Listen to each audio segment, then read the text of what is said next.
Hello and welcome back to GA Country Boy Chronicles. I am your host, the GA Country Boy himself. Thank you again for tuning in. As always, I appreciate you for your support. I have a great story for you. Without further ado, let's get into it. Again, I am your host, GA Country Boy. This story takes place when I joined the Marine Corps when I was 17 years old. And when you're in boot camp during that time, I would say around 1990, 91, things happened that weren't by code, and a lot of dark things happened in boot camps during that time. A lot of kids were hazed, punished, beaten, kicked out for no reason. So I just wanted to tap into that time in my life and actually give you a story. Again, I was 17 years old. We're in boot camp. We're in Parris Island, South Carolina. There was a story that I told you guys about the kid Odom, whose father had AIDS, and he stopped training, and he ended up getting processed out. Well, during that process of him stopping training and didn't tell anyone, there was a horrible, horrible night, and I gotta tell you, I didn't partake in this, but I'm sharing this story with you just so you can know what happened and kind of piece it all together. So Odom, again, he had received a letter from his father. He didn't know how to deal with it. He's in boot camp, and at the time was kind of new, and no one had a lot of information. He stopped training. He shut down. He would just cry. He would just, wouldn't do anything. Wouldn't train. And so while this was happening, the platoon, everyone that was in the platoon, we would get punished because he wouldn't train, meaning the drill instructor would say, okay, since he's not doing this, you guys doing push-ups. Since he's not doing this, you guys lay down in the sand fleas, let him bite you, yes, those kind of things. Or go hug a tree and hold on to it and don't let your feet touch the ground, like hazing, punishing, suffering things. So we get to a day where this is going on all day. We're getting beaten. We're losing training, and they're making us do double time, which is this. When you're doing double time, they're punishing you throughout the day, and they're training at night. So all your free time, anytime that you'll be sleeping, you will probably be in the barracks doing drills with your rifles, doing everything else. Like, yes, double time. So that's what I mean by horrible, horrible things in boot camp. I'm just glad that they started looking in on it, and they actually started paying attention to it, because a lot of kids, like I told you, they didn't make it, and wrongfully so sometimes. But back into this story. Hold that for a second.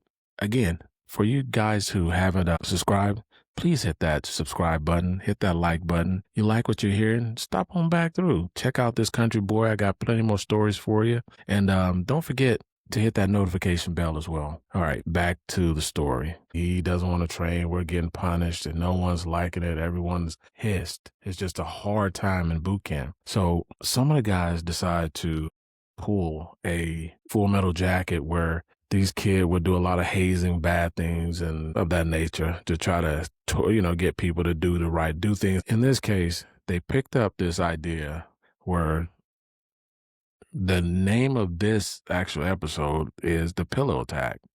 And they would take a pillowcase, and they would actually take a bar of soap, stick it inside the pillowcase, wind it up around their arm, and leave about a foot length with the bar of soap, and they would swing it to hit someone. I wouldn't say a weapon, but it was used, and it was the weapon. So the guy who wasn't training, it was maybe about 5 or 6 guys decided they're going to get him to toe the line. And what I mean by toe the line is they're going to basically beat this kid.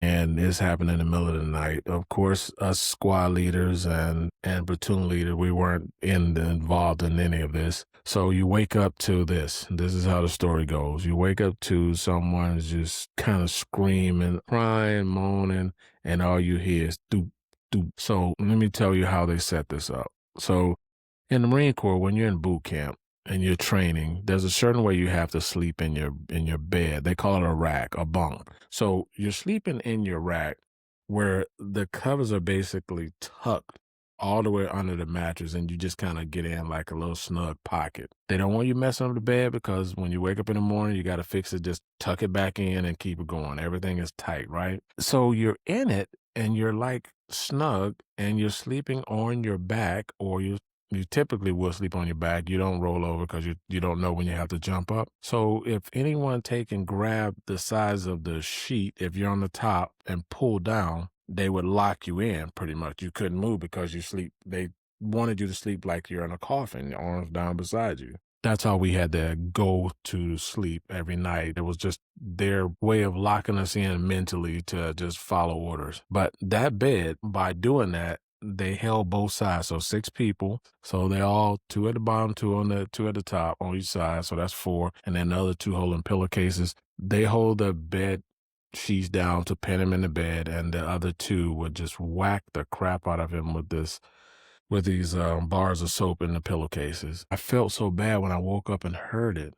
But by the time that I actually got up to realize what was happening, it was pretty much over. The drill instructor was in his hut, and you see the light flicker from the blinds. So I'm assuming that he watched it the whole time. Those are the things that was happening during the Marine Corps when I was in. All the hazing, all the rituals, not protecting kids, not doing the real right thing. That was what was going on. 17-year-old kid, and that was what I was experiencing. I feel so bad now looking back at it. I feel bad then at the time. Odom, this was a kid who didn't know how to deal with this trauma and what was going on. But here he is now getting beat with bars of soap. I don't really have a lesson for this, this story, but all I can say is I'm just glad things changed. I'm just glad they're looking into boot camps now. They have cameras in it. I'm glad that they have a light shined on that. I wouldn't trade my branch of service for anything, but some of the things I experienced and saw, I'm just glad that young kids today don't have to go through that. All right, guys, that's my time. That's my show. And if you haven't subscribed, you make sure you hit that button. Until the next time, peace.